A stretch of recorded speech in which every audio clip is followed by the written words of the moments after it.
अस्सलामु अलैकुम वरहमतुल्लाहि वबरकातुह। हमारे मुआशरे में ये बात मशहूर है कि जिसके सर पर दो चानी होती है, ये जो हमारे सर के बीच हिस्से में इसे गोलाई रहती है ना, इसको चानी कहा जाता है।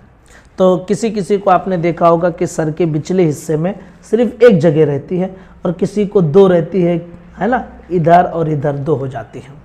तो हमारे मुआशरे में ये मशहूर है कि जिसके सर में दो चानी हो उसकी दो शादियां होती हैं।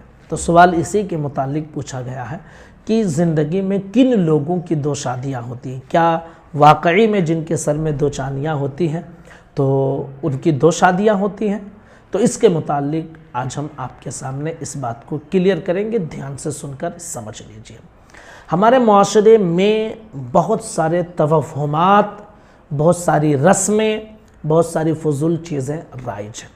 उन्हीं में से एक फजूल चीज़ ये भी है कि जिसके सर में दो चानी हो उसकी दो शादियां होती हैं। ऐसा नहीं, हमने तो बहुत सारे लोगों को ऐसे भी देखा है भाई कि एक ही गोलाई रहती है सर के बीच में, लेकिन उनकी दो दो तीन तीन शादियां हो रही रहती हैं। तो अब क्या करेंगे, उनके सर में तो दो नहीं है ना भाई।